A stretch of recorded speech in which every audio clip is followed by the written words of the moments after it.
Hai, Assalamualaikum warahmatullahi wabarakatuh. Saya Muhammad Fajar dari Ekonomi Pembangunan, NIM 180601121, Universitas Negeri Padang. Saya akan menjelaskan sedikit tentang teori perdagangan internasional dan strategi pembangunan. Yang pertama, ada globalisasi perekonomian atau suatu pengantar. Globalisasi menjadi salah satu kata yang sering dipakai dalam diskusi pembangunan dan ekonomi politik internasional. Seperti yang diidentifikasikan oleh kata itu sendiri, globalisasi merupakan pes yang membuat perekonomian berbagai negara dunia semakin menyatu, mengarah ke perekonomian global. World Trade Organization atau WTO merupakan pengawas dan penegak kesepakatan perdagangan internasional yang berbasis di Jenewa sejak 1955, menggantikan General Agreement of Trade and Trade atau GATT.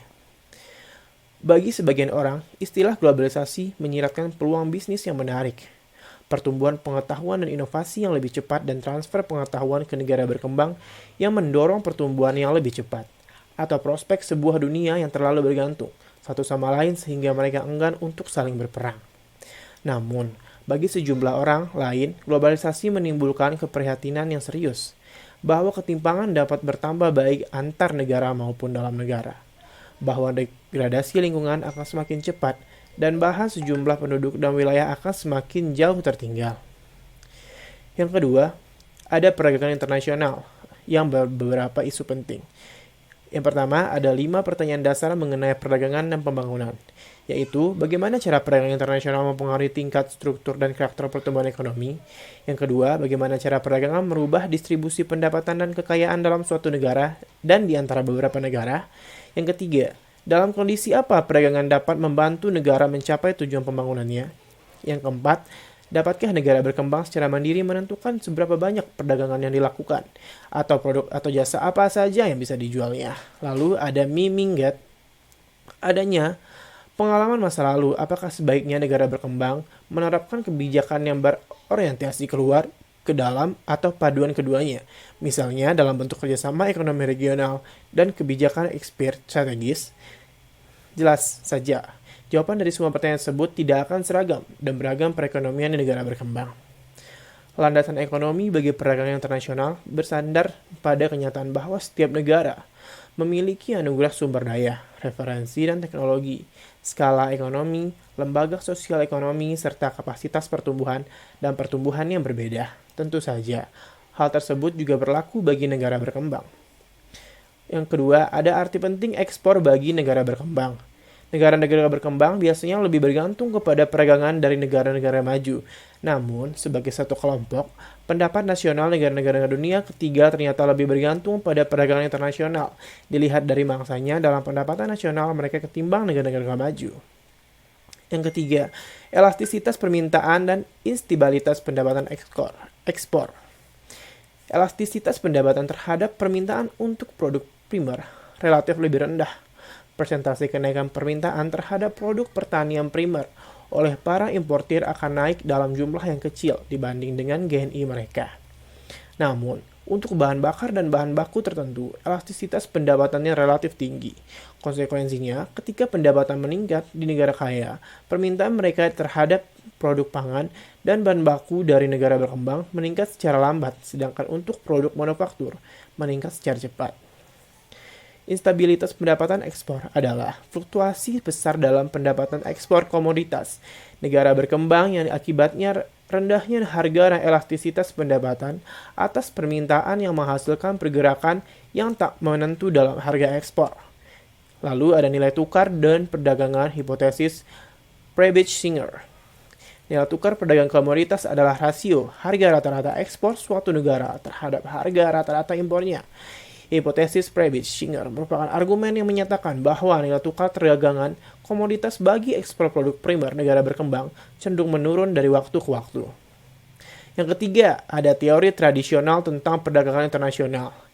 Yang pertama, ada keunggulan komparatifnya. Pada umumnya, manusia melakukan perdagangan untuk mendapatkan keuntungan. Setiap orang memiliki kemampuan memproduksi barang berbeda-beda, dan mungkin juga ingin mengkonsumsi barang orang lain. Karena tidak mungkin seseorang memenuhi kebutuhannya sendiri, maka mereka terlibat dalam kegiatan yang paling sesuai atau mana yang mereka miliki sehingga mendapatkan keunggulan komparatif.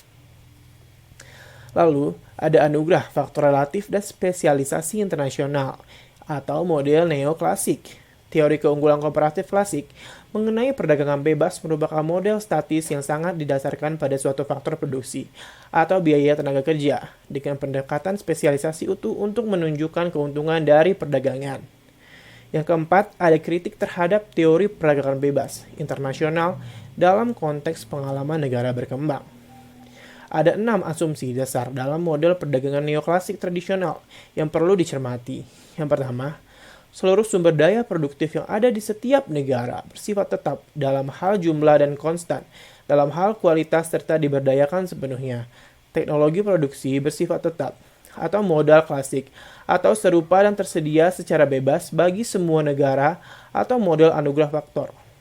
Terlebih lagi, penyebarannya teknologi demikian akan bermanfaat bagi semua pihak.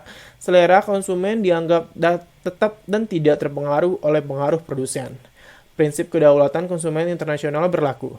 Yang ketiga, di dalam negara, faktor-faktor produksi mengulur secara sempurna di antara berbagai kegiatan produksi, dan perekonomian secara keseluruhan ditandai adanya persaingan sempurna, tidak ada risiko atau ketidakpastian. Yang keempat, pemerintah nasional tidak menaikkan dalam hubungan ekonomi internasional perdagangan dilakukan oleh beragam produsen individu dan tidak dominan yang ingin meminimalkan biaya dan memaksimalkan laba. Harga internasional ditentukan oleh kekuatan pemerintahan dan penawaran. Yang kelima, perdagangan akan selalu berimbang di setiap negara dan semua perekonomian senantiasa siap untuk menyesuaikan diri terhadap perubahan atas harga-harga internasional dengan dialokasikannya sumber daya yang minimal. Yang keenam, keuntungan perdagangan yang diterima oleh suatu negara dinikmati oleh seluruh warga negara tersebut. Yang kelima, ada strategi perdagangan internasional bagi pembangunan, promosi ekspor versus substitusi impor. Menurut penuturan Paul Strange, kebijakan pembangunan berorientasi keluar atau outward-looking development policy mendorong bukan hanya perdagangan bebas melainkan juga pergerakan bebas dari modal, pekerja, perusahaan, dan pelajar.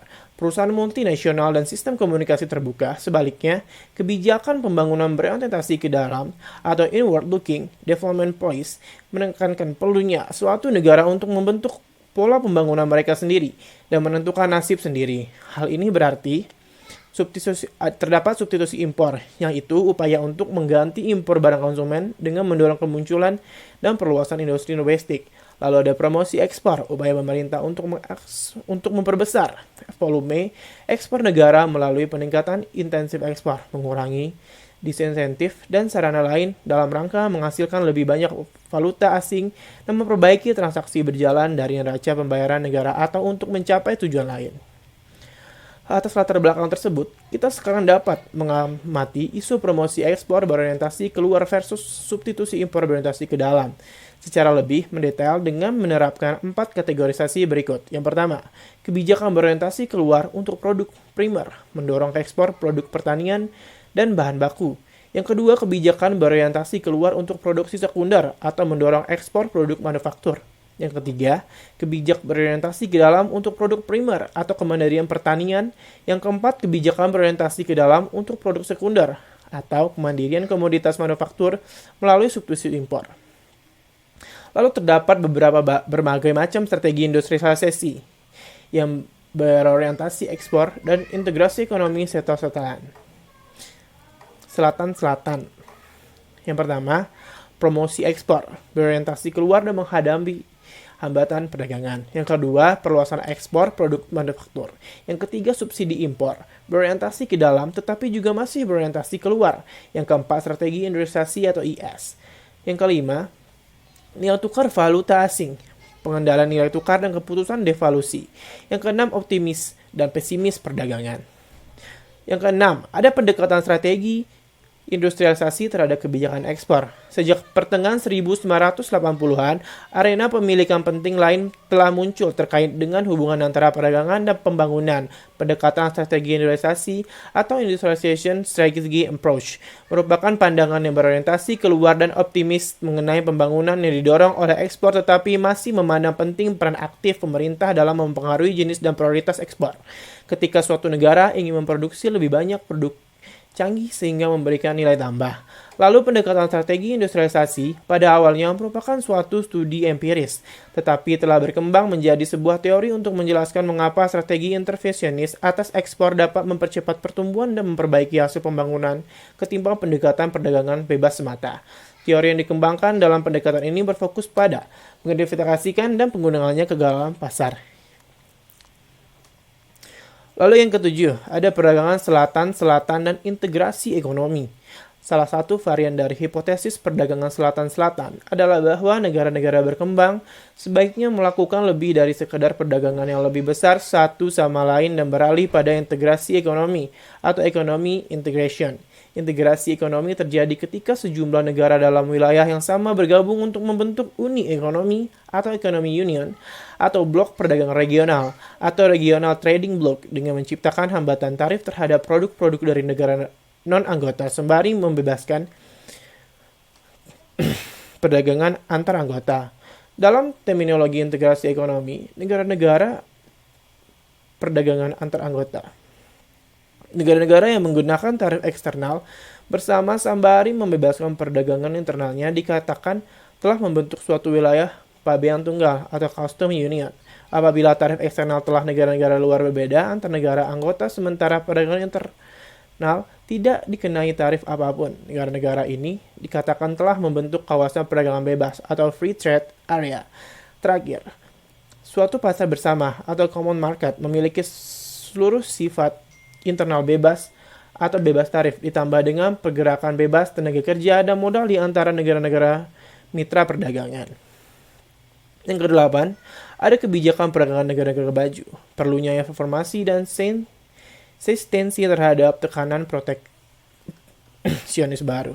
Kebijakan ekonomi dan perdagangan negara-negara maju merupakan yang terpenting dari sudut pandang pendapatan valuta asing negara berkembang di masa depan dalam 3 bidang utama: hambatan dari tarif dan non-tarif, nilai ekspor mereka, bantuan penyesuaian bagi pekerja yang mengalami pemutusan kerja di industri. Negara maju yang terkena imbas dari akses ekspor yang lebih bebas dari negara-negara berkembang yang padat karya berbayar rendah, dan dampak umumnya kebijakan ekonomi domestik negara maju terhadap perekonomian negara berkembang. Hambatan tarif dan non-tarif proteksionis baru atau antara lain bea cukai, kuota batasan ekspor sukarela, peraturan sanitasi yang dibuat-buat yang dikenakan oleh negara-negara kaya pada komoditas ekspor. Negara-negara miskin telah menjadi penghalang utama bagi ekspansi kapasitas penerimaan ekspor negara-negara miskin atau berkembang, seperti yang telah kita ulas banyak. Lalu ada kesepakatan putaran Uruguay Round pada tahun 1995 secara drastis menurunkan hambatan tarif dan non-tarif di berbagai sektor. Kesepakatan ini juga menghasilkan WTO yang disepakati di Jenewa untuk menggantikan GATT yang sudah berusia 47 tahun. 3 ketentuan utama dari sudut pandang negara berkembang adalah sebagai berikut. Yang pertama, negara maju memangkas tarif pada produk manufaktur rata-rata sebesar 40% dalam 5 kali pengurangan yang sama per tahunnya. Negara berkembang pada gilirannya sepakat untuk tidak menaikkan tarif karena terikat pada reformasi perdagangan yang baru. Terlepas dari peguran ini, negara berkembang masih menghadapi tarif yang 10% lebih tinggi ketimbang rata-rata dunia, sementara negara miskin menghadapi tarif yang 30% lebih tinggi. Perdagangan dalam produksi pertanian berada di bawah otoritas WTO dan secara bertahap diliberalisasi meskipun kemajuan dicapai pada awalnya, subsidi pertanian perlahan-lahan kembali ke angka tertinggi. Ketiga, untuk tekstil dan perkainan, jadi kuota MFA yang sejak lama merugikan ekspor negara berkembang diakhiri pada tahun 2005 dengan pengurangan paling besar berlangsung pada saat penghujung periode kesepakatan tersebut. Tetapi, tarif atas tekstil impor baru dikurangi hingga rata-rata sebesar 12% sampai 3 kali lipat dari tingkat rata-rata tarif pada barang ekspor lain. Mungkin sekian yang dapat saya sampaikan tentang teori perdagangan internasional dan strategi pembangunan. Jika ada kekurangan atau kesalahan, mohon dimaafkan. Assalamualaikum warahmatullahi wabarakatuh.